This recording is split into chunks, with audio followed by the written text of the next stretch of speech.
मानसी ने दोनों बच्चों को कार से उतारा और उनका हाथ कसकर पकड़ लिया। वह बिल्कुल भी अपने बच्चों को उस आदमी से मिलने नहीं देगी। कार्तिक, जो कि आगे वाली सीट पर ड्राइवर के साथ बैठा हुआ था, उसने मानसी को देख लिया। वह झट से सक्षम से बोला, बॉस, मानसी मैडम आ गई हैं। सक्षम ने अपनी बंद की हुई आंखें धीरे से खोली और अपनी नजरें बाहर मानसी पर जमा ली।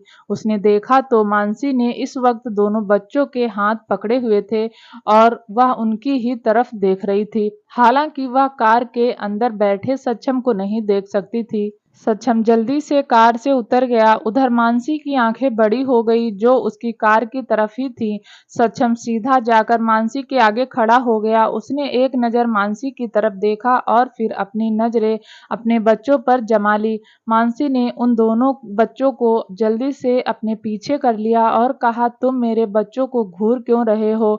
सक्षम ने उसकी आंखों में देखा और कहा, तो तुम क्या चाहती हो? मुझे तुम्हें घूरना चाहिए। मानसी ने दांत पीसते हुए बोली। सक्षम से कहा, दूर रहो। सक्षम ने दोनों बच्चों को देखा, जो मानसी के पीछे से गर्दन निकालकर उसे ही घूर रहे थे। उसकी बेटी बहुत प्यार से उसे देख रही थी और वह उसके बेटे के चेहरे पर किसी भी तरह के कोई एक्सप्रेशन नहीं थे।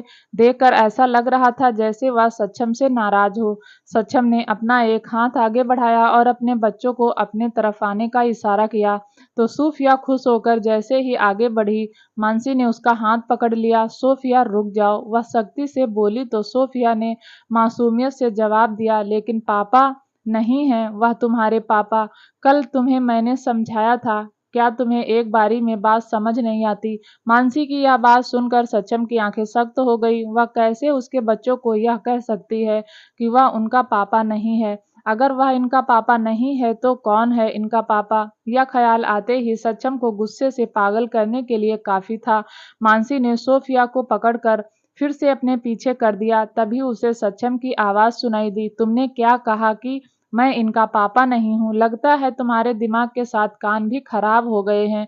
मानसी ने जवाब दिया। तो सक्षम बोला, यह दोनों मेरे बच्चे हैं और मैं उसे साबित भी कर सकता हूँ। तुम्हें क्या लगता है मैं तुम्हें डीएनए टेस्ट करवाने के लिए अपने बच्चों को दे दूंगी? मानसी अपने हाथ में मोड़ते हुए बोली, नहीं, मेरे पास एक और रास्ता है यह साबित करने का कि यह मेरे ही बच्चे हैं। सक्षम ने कहा तो मानसी ने उसे सवालिया नजरों से देखा। सक्षम ने अपनी बात आगे बढ़ाते हुए कहा, हम एक और बच्चा पैदा कर सकते हैं और जब उसकी शक्ल इन दोनों से मिलती जुलती होगी तो यह बात खुद ब खुद सामने आ जाएगी कि यह दोनों मेरे ही बच्चे हैं। सक्षम की ऐसी बेशर्मी वाली बातें सुनकर मानसी उसका गला दबाना चाहती थी। बच्चा, वह भी उसके साथ दोबारा से ऐसा वह बिल्कुल भी नहीं करेगी। इसी बीच उसे सोफिया की आवाज सुनाई दी, जो खुशी से भरी हुई लग रही थी। वह ताली बजाते हुए उछल उछल कर कह रही थी, मतलब अब मेरा छोटा भाई आने वाला है। सक्षम के चेहरे पर एक हल्की सी मुस्कुराहट आ गई, जो कभी उसके चेहरे पर होती थी, और वही मानसी को सक्षम के ऊपर काफी ज्यादा गुस्सा आ रहा था। मानसी ने गुस्से से दोनों बच्चों के हाथ पकड़े और सक्षम के साइड से निकल गई। वह अब उसके साथ और बहस नहीं करना चाहती थी। सक्षम बस उसे पीछे से देखता रहा। उसके चेहरे पर एक अलग ही सुकून था। मानसी जब बच्चों को स्कूल के अंदर छोड़कर बाहर आई तो उसने देखा कि सक्षम अभी भी वहीं था।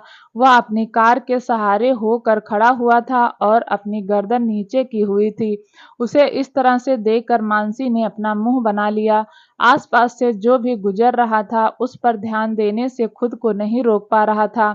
वह लग ही इतना चर्मिंग रहा था, यहाँ तक कि स्कूल के सभी लेडी टीचर भी उसे घूरते जा रही थी। मानसी को ऐसा लगा जैसे वह इन सालों में और भी ज्यादा हैंडसम हो गया है। उसने अपने दांत चलाए और धीरे से कहा, इस आदमी को बस अटेंशन चाहिए। वह वहां से जाने ही वाली थी कि उसके आगे एकदम से कार्तिक आ गया और बोला, बॉस, आपसे कुछ बात करना चाहते हैं। मुझे उससे कुछ बात नहीं करनी है, मानसी ने कहा तो कार्तिक बोला, वह बोल रहे हैं कि अगर आपने उनकी बात नहीं मानी तो वह आपसे बच्चे छीन लेंगे। मानसी की आंखें छोटी हो गई। वह गुस्से से चिल्लाकर बोली, उसको तो मैं बताती हूँ, मेरे बच्चों को छीनना चाहता है वह। यह कहकर वह सक्षम की कार की तरफ बढ़ी। सक्षम अभी तक कार में बैठ चुका था। मानसी जब कार के पास पहुंची तो सक्षम ने जल्दी से कार का दरवाजा खोल दिया और कहा, अंदर आओ। मानसी ने सक्षम की कार में बैठने से मना कर दिया, लेकिन सक्षम भी तेज था। उसने भी मानसी की एक नहीं सुनी और उसे अंदर की तरफ खींच लिया। मानसी सीधा सक्षम के ऊपर जा गिरी और सक्षम ने बिना देरी किए दरवाजा बंद कर दिया। उसके बाद उसने मानसी की कमर पकड़ ली। कार्तिक ने बीच के पार्टीशन को जल्दी से खोल दिया। मानसी ने सक्षम को देखा जो उसे ही देख रहा था और फिर किसी मछली की तरह छटपटाते हुए बोली, तुम छोड़ो मुझे, तुम्हारी हिम्मत भी कैसे हुई मुझे छूने की। लेकिन सक्षम उसे देखता रहा। ऐसा लग रहा था जैसे वह उसे छोड़ने वाला नहीं। उसकी पकड़ उस पर और ज्यादा मजबूत होती जा रही थी और एक पल में ही सक्षम ने उसे खुद के सीने से लगा लिया। मानसी थक चुकी थी स्ट्रगल करके, इसलिए अब वह तेज सांसें ले रही थी और अंदर ही अंदर सक्षम को गालियां दिए जा रही थी।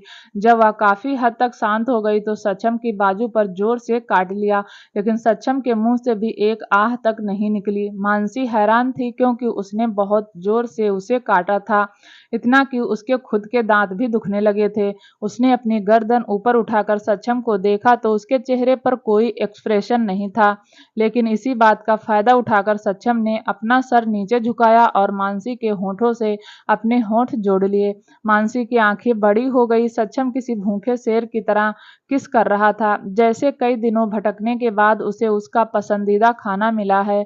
मानसी को उसके ऊपर काफी ज्यादा गुस्सा आ रहा था। कोई आदमी इतना बेशरम कैसे हो सकता है। वह जानती थी कि वह चाहे जितनी मर्जी कुछ कर ले, वह इस भेड़िए के चंगुल से तब तक नहीं छूट सकती जब तक वह उसे खुद की मर्जी से ना छोड़ दे। कहीं ना कहीं उसे भी उसका छूना अच्छा लग रहा था। उसके लिप्स से संतुष्ट होने के बाद वह उसके चेहरे और गर्दन पर आ गया। मानसी ने कार की खिड़की से बाहर की तरफ देखा तो अभी भी वो स्कूल के बाहर थी। वह जानती थी कि कोई भी उन्हें इस वक्त नहीं देख सकता है, लेकिन फिर भी वह अनकंफर्टेबल थी। वह जानती थी कि सक्षम उसके जिद करने से नहीं रुकेगा, इसलिए उसने सक्षम की गर्दन पर अपना हाथ रखा और उसे सहलाते हुए बोली, सक्षम रुक जाओ। जैसा कि उसने सोचा था कि सक्षम रुक भी गया। वह उसे ही देख रहा था, जैसे पूछ रहा हो, क्या हुआ। मानसी ने अपना चेहरा जितना हो सके उतना बिगाड़ लिया। उसने फिर सक्षम की कॉलर पकड़ ली और उसे खींचते हुए बोली, तुम खुद को समझते क्या हो, तुम्हारा हस्बैंड। सक्षम ने बड़े आराम से और एरोगेट तरीके से कहा। मानसी चिल्लाई। सक्षम ने फिर आराम से जवाब दिया, इतना चिल्ला क्यों रही हो, मैं सच में तुम्हारा हस्बैंड हूँ। तुम भूल गई शायद कि हमारी शादी भी हुई थी और तुम अभी भी मेरी वाइफ हो। उसकी बात सुनने के बाद मानसी की पकड़ उस पर से ढीली हो गई। यह सच बात थी, उन्होंने शादी की थी लेकिन तलाक नहीं लिया। मानसी को सोच में डूबा हुआ देखकर सक्षम ने फिर से उसकी कमर में अपना हाथ डाल दिया। मानसी ने हैरानी से उसे देखा। वह उसका हाथ हटाना चाहती थी, लेकिन सक्षम उससे कहीं ज्यादा ताकतवर था। मानसी ने साड़ी पहनी हुई थी और सक्षम ने इस बार अपना हाथ वहीं रखा जहां से उसका हाथ उसके स्क्रीन के साथ टच में आ सके। सक्षम को लगा जैसे उसका गला सूख रहा है। उसने शायद इस बार अपना हाथ आग में डाल दिया था। उसका मन कर रहा था कि वह अभी इस औरत को खुद से दूर जाने के लिए सबक सिखाए, लेकिन वह मजबूर था। अपनी पूरी जिंदगी में वह इतना मजबूर कभी नहीं हुआ था जितना वह इस औरत के सामने हो जाता था, और अब तो उसकी दो कमजोरी और भी आ चुकी थी। उसने एक गहरी सांस ली और मानसी को छोड़ दिया। तभी अचानक से उसका फोन बजा। मानसी ने जल्दी से अपनी साड़ी से अपने आप को ठीक से कवर किया और सक्षम के फोन की तरफ से एक नजर डाली। जैसे ही उसने उसकी स्क्रीन पर शो होते हुए नाम को पढ़ा, उसके हाथ कांप गए। नेहा, यह नाम बार बार उसके दिमाग में गोते खाने लगा। क्या यह आदमी अब सिंगल नहीं है। मानसी अच्छे से जानती थी कि आज तक उसके अलावा सक्षम के फोन में किसी भी लड़की का नंबर नहीं रखा था। उसने मन ही मन कहा, नेहा तो वही लड़की थी ना जिसके साथ सक्षम के मामा उसकी शादी करवाना चाहते थे। कहीं ऐसा तो नहीं कि मेरे बाद उन्होंने सक्षम को उससे शादी करने के लिए मना लिया हो। मानसी का दिल अब बैठा जा रहा था। उसे समझ में नहीं आ रहा था कि उसे इतना बुरा क्यों लग रहा है। यह तो उसके और उसके बच्चों के लिए बहुत अच्छी बात होगी, और अगर सक्षम किसी तरह के रिलेशनशिप में है। उसने फिर से तिरछी नजरों से सक्षम के फोन की तरफ देखा। तब तक सक्षम ने नेहा की कॉल काट दी थी। उसी वक्त कार्तिक ने आगे से कहा, बॉस व नेहा मैडम। वो इतना ही बोल पाया था कि सक्षम ने बीच में अपनी बात काट दी और कहा, कंपनी चलो सीधा। इस बार मानसी का शक और भी ज्यादा बढ़ गया। फिर उसे सक्षम की आवाज सुनाई दी, तुम जा सकती हो। अब यह शब्द काफी थे मानसी के कानों से खून निकालने के लिए। अब उसे पूरा विश्वास हो चुका था कि कुछ गड़बड़ है। वह जल्दी से इस आदमी से दूर जाना चाहती थी। उसने आगे कुछ नहीं कहा और कार से उतर गई। वैसे तो उसे बहुत कुछ सुनाना चाहती थी, लेकिन उसके मुंह से शायद अभी शब्द निकलना नहीं चाहते थे। जैसे ही वह कार से बाहर उतरी, उसकी आंखों में जो आंसू बाहर आने के लिए लालायित थे, वह किसी बेताब झरने की तरह बाहर आ गए और उसमें एक बार भी पीछे मुड़कर नहीं देखा। सक्षम की कार उसके ऑफिस की बिल्डिंग के बाहर आकर रुकी और वह एरोगेट तरीके से उससे बाहर निकला। जैसे ही वह ऑफिस के अंदर एंटर हुआ, नेहा उसके सामने आ गई। नेहा ने जल्दी से अपनी बात कही, थैंक गॉड तुम आ गए। तुम्हें पता है कितनी बड़ी प्रॉब्लम हो गई है। सक्षम ने बिना उसकी तरफ ध्यान दिए आगे बढ़ गया और अपना फोन निकालकर किसी को फोन करके बोला, मैं बस 10 मिनट में आ रहा हूँ। बेचारी नेहा वहीं खड़ी थी रही। उसे बहुत ज्यादा शर्मिंदगी महसूस हो रही थी, क्योंकि सक्षम ने सबके सामने उससे यह सब कहा था। यहाँ तक कि कार्तिक को भी उसके लिए काफी ज्यादा बुरा लग रहा था। सक्षम थोड़ी देर के लिए अपने केबिन में आकर चेयर पर सर टिकाकर बैठ गया। उसके दिमाग में मानसी का उस वक्त का चेहरा चलने लगा जिस वक्त उसने उसके फोन में नेहा का नाम देखा था। यह याद करके सक्षम ने अपने सामने पड़े टेबल पर जोरदार लात मारी और टेबल एक ही बार में गिरकर धराशायी हो गया। सब उसकी गलती थी। पता नहीं उसके दिमाग में उस दिन क्या आया था जो उसने उस नंबर को ऐड कर लिया। दूसरी तरफ मानसी भी अपने केबिन में बैठी हुई थी। पता नहीं क्यों, पर उसकी आंखों से अभी भी आंसू निकल रहे थे। उसने जोर से अपने चेहरे पर अपना हाथ फेरा और गुस्से से बोली, आखिर मुझे इतना बुरा क्यों लग रहा है उसके फोन में किसी और लड़की का नंबर देखकर। उस आदमी ने तो सालों पहले एक बार भी मेरे और मेरे बच्चों के बारे में नहीं सोचा, तो मैं क्यों उसके लिए अब आंसू बहा रही हूँ। उसने फिर पूरी तरह से अपना चेहरा साफ कर लिया। तभी बाहर से किसी के नॉक करने की आवाज आई। मानसी ने अंदर आने को कहा और खुद फाइल पढ़ने लगी। जब उसे किसी के बोलने की आवाज नहीं आई तो उसने अपनी नजरें उठाकर ऊपर देखा। एक ड्रेसिंग आदमी जिसने पुलिस की ड्रेस पहनी हुई थी उसके सामने खड़ा था। उसकी ड्रेस में वह स्टार थे जो एक एसपी की ड्रेस में होते हैं। उसे देखते ही मानसी खड़ी हो गई और खुशी से बोली, ऋषि तुम? ऋषि मुस्कुराया और बोला, हाँ मैं। तुम तो कभी मुझे याद करने वाली नहीं, इसलिए मैंने सोचा कि मैं ही कर लेता हूँ। यह कहकर ऋषि आगे बढ़ा और मानसी के गले लग गया। मानसी ने जोर से उसकी पीठ थपथपाई और कहा, वैसे मानना पड़ेगा तुम अब पहले से भी काफी ज्यादा हैंडसम हो गए हो। पहले तो बिल्कुल बंदर लगते थे, अब कम से कम लंगूर तो लग रहे हो। उसकी बात सुनकर ऋषि का मुंह बन गया। उसने मानसी का कान खींचते हुए कहा, मैं बंदर से लंगूर तो बन गया, लेकिन तुम छिपकली की छिपकली ही रही।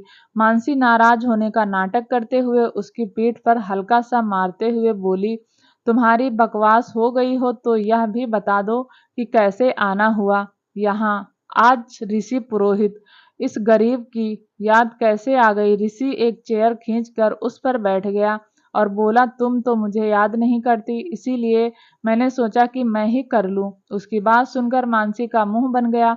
उसने मुंह बनाते हुए कहा, अगर अब तुमने मेरी बात का सीधे सीधे जवाब नहीं दिया तो मैं तुम्हें बाहर फिकवा दूंगी। अच्छा अच्छा ठीक है, गुस्सा क्यों होती हो? मैं बता रहा हूँ, वह बात यह है, मेरा ट्रांसफर यहाँ हो चुका है। मानसी ने मुंह खोले हुए कहा, सच?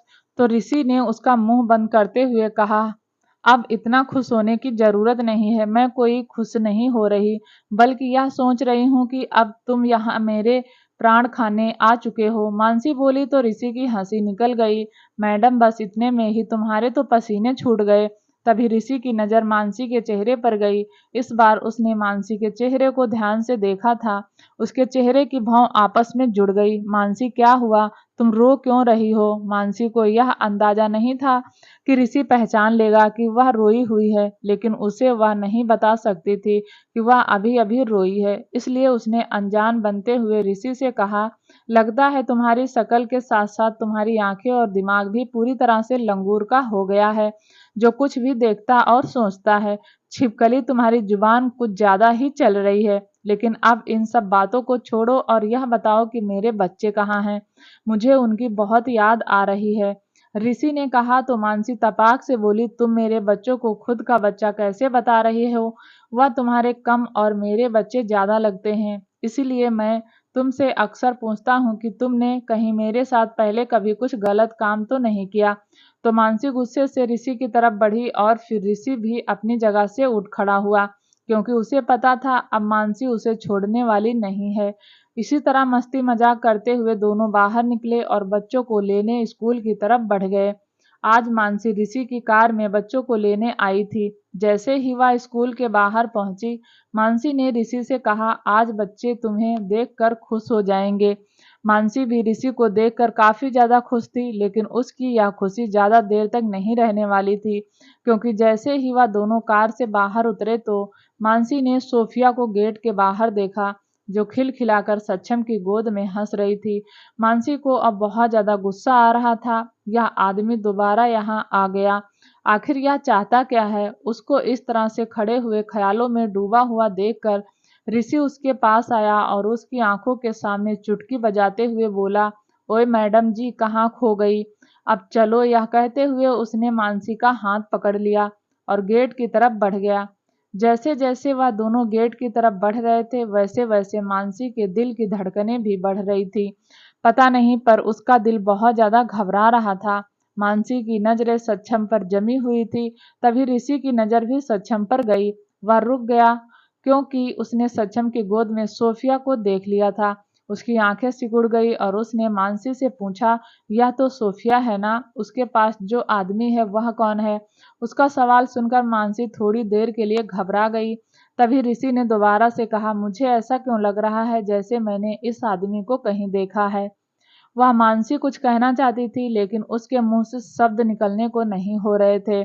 उसके रोंगटे खड़े हो गए थे जब उसे एक आवाज सुनाई दी, मम्मा मम्मा।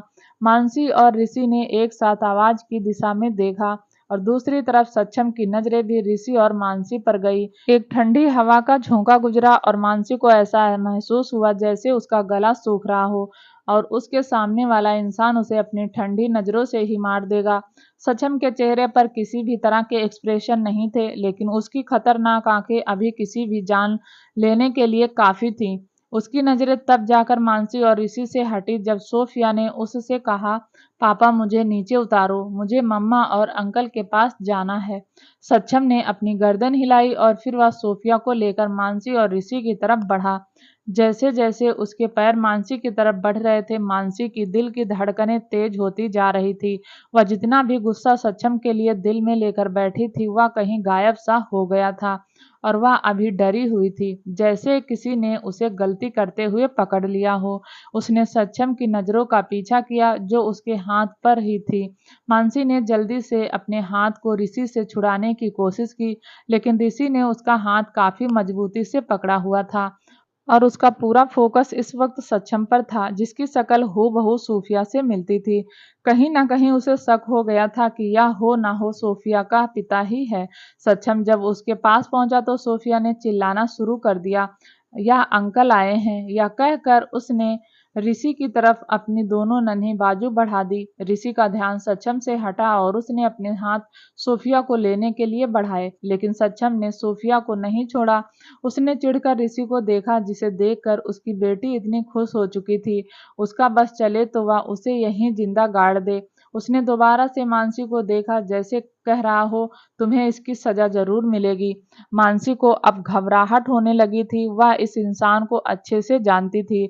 जिस तरह से इसके लिए इंसानों को मारना खेल था, ऐसा ना हो कि यह ऋषि को कोई नुकसान पहुंचाए। सोफिया ने मासूमियत से सक्षम को देखा और कहा, मुझे ऋषि अंकल के पास जाना है। नहीं, सक्षम ने सख्ती से जवाब दिया। तो सोफिया ने रोने वाली शक्ल बना ली। अरे तुम कौन हो? ऐसे बच्चों को क्यों रुला रहे हो? छोड़ो बच्ची को। ऋषि ने यह कहकर अपने हाथ फिर से आगे बढ़ाए, लेकिन सक्षम उसको खा जाने वाली नजरों से घूर रहा था। उसने और भी ज्यादा अपनी बेटी को खुद से सटा लिया ताकि ऋषि उसे हाथ भी ना लगा पाए। लेकिन सोफिया ने रोना शुरू कर दिया। उसने रोते हुए कहा, अंकल के पास जाना है। सक्षम को अब गुस्सा आने लगा था। उसने थोड़ा गुस्से से सोफिया को डांटने के लहजे में कहा, चुप हो जाओ। लेकिन सोफिया उसकी ऊंची आवाज करने से डर गई और उसने और ज्यादा रोना शुरू कर दिया। मानसी का डर अपनी बेटी को रोते हुए देखकर तुरंत भाग गया। वह गुस्से से आगे बढ़ी और उसने सोफिया को सक्षम से छीनते हुए कहा, छोड़ो मेरी बेटी को। तुम्हारी हिम्मत भी कैसे हुई मेरी बेटी को रुलाने की? सक्षम ने लेकिन मानसी को सोफिया नहीं दी, बल्कि उसने उसकी कमर से उसे पकड़कर खुद के करीब कर लिया और कठोर आवाज में एक शब्द पर जोर देते हुए कहा, मेरे सब्र का इम्तहान मत लो, वरना मैं सब कुछ तबाह कर दूंगा। यह उसकी वार्निंग ही नहीं थी, बल्कि वह असलियत में ऐसा कर सकता था, जिस बात को मानसी बखूबी जानती थी। ऋषि ने भी आगे बढ़कर मानसी की बाजू पकड़ ली और कहा, हे मिस्टर, तुम जो भी हो मैं नहीं जानता, लेकिन तुम्हें इसका अंजाम भुगतना होगा। सक्षम ने उसकी पूरी बात को इग्नोर किया, क्योंकि उसकी नज़र अभी उसके उस हाथ पर थी जिससे उसने मानसी की बाजू पकड़ी हुई थी। मानसी ने झट से ऋषि की पकड़ से अपने बाजू हटाई और फिर सक्षम से। मानसी ने अपने आप को छुड़ाते हुए बोली, यहाँ तमाशा क्रिएट मत करो और छोड़ो मुझे। मैं तमाशा क्रिएट कर रहा हूँ? तुम सरेआम एक अनजान आदमी का हाथ पकड़कर मेरे बच्चों के सामने आ रही हो, तो मैं इसे क्या समझूं? जैसे ही सक्षम ने यह कहा, ऋषि को झटका लगा। अपनी बेटी को रोता हुआ देखकर मानसी को सक्षम के ऊपर बहुत गुस्सा आया। उसने उस बात को पूरी तरह से इग्नोर किया जो उसने अभी अभी कही थी। उसने गुस्से से सक्षम से सोफिया को लिया और उसके सर पर हाथ फेरते हुए बोली, कोई बात नहीं मेरा बच्चा, चुप हो जाओ। उसने बाद में सक्षम की तरफ देखा जो उसे ही घूर रहा था। उसने गुस्से से बोलना शुरू किया, तुम समझते क्या हो खुद को? तुम्हारी हिम्मत भी कैसे हुई मेरी बेटी को रुलाने की? तुम्हारा मेरे बच्चों के ऊपर कोई हक नहीं है, ना ही उनकी खुशी में तुम शामिल हो सकते हो और ना ही तुम्हें यह हक है कि तुम उन्हें या फिर रुलाओ। ऋषि को अब तक समझ आ चुका था। उसे पता लग चुका था कि यह आदमी और कोई नहीं बल्कि सोफिया और इच्छित का पिता है। लेकिन वह यह भी साफ देख सकता था कि मानसी इस आदमी को बिल्कुल पसंद नहीं करती और यह आदमी जानबूझकर उसकी लाइफ में आने की कोशिश कर रहा है। अब उसे गुस्सा आने लगा था। उसका मन कर रहा था कि वह सक्षम का मुंह तोड़ दे, लेकिन वह ऐसा नहीं कर सकता था। वह शहर का एसपी था और इस तरह का काम उसे शोभा नहीं देता था। इसलिए उसने अपने गुस्से को कंट्रोल किया और सक्षम से कहा, तुम जो भी हो, एक बात समझ लो, तुम और मानसी अब एक साथ नहीं हो।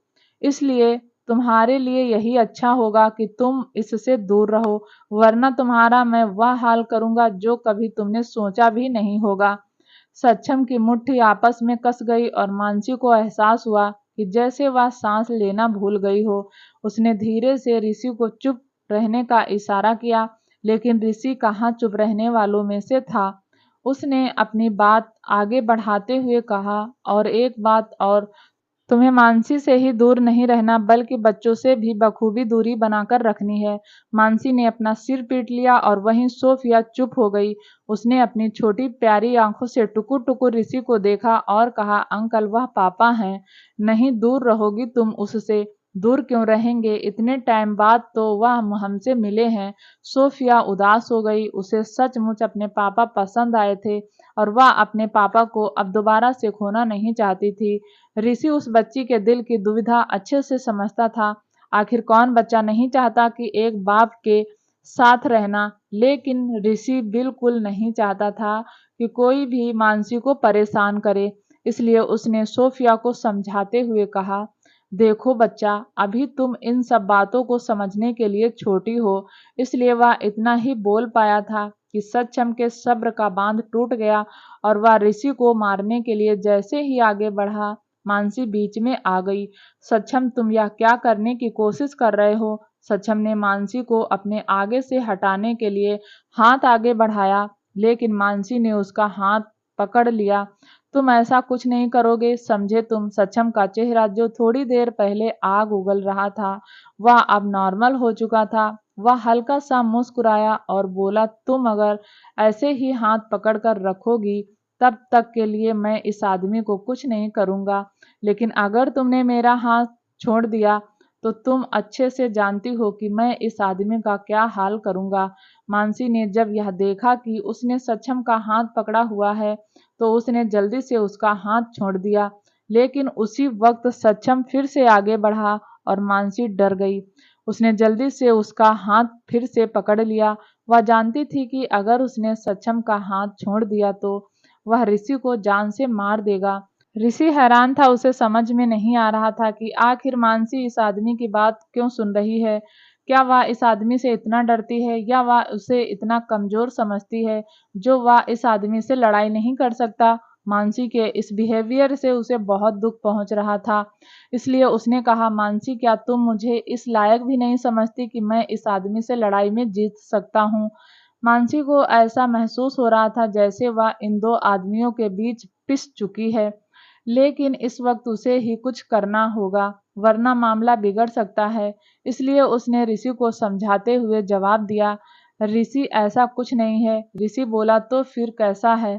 मानसी तुम इस आदमी का हाथ छोड़ो अभी के अभी। एक सर्द हवा का झोंका एक बार फिर मानसी के चेहरे से होकर गुजरा और उसे महसूस हुआ जैसे सक्षम का हाथ उसकी कलाई पर मजबूत होता जा रहा है और वह अपने गुस्से को कंट्रोल करने की कोशिश कर रहा है। लेकिन तभी एक टीचर उनके पास दौड़ती हुई आई और मानसी से बोली, मानसी जी आपका बेटा फिर से दूसरे बच्चों को मार रहा है, आप खुद ही देख लीजिए। मानसी ने सक्षम का हाथ तुरंत छोड़ दिया और उस तरफ जाने लगी जिस तरफ उस टीचर ने इशारा किया था। ऋषि भी उसके साथ चलने लगा। तभी सोफिया ने कहा, मम्मा पापा तो पीछे ही रह गए। यह सुन मानसी ने अपना सिर पीट लिया, वह शैतान को कैसे भूल गई।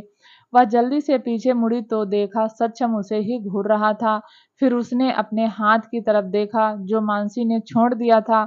उसके बाद उसकी नजरें ऋषि के ऊपर चली गई। क्या मुसीबत है, मानसी ने धीरे से कहा और उसके बाद वह सक्षम के पास आई और गुस्से से उसका हाथ पकड़ लिया और किसी बच्चे की तरह से खींच कर ले जाने लगी और सक्षम भी किसी आज्ञाकारी बच्चे की तरह उसके पीछे चलने लगा।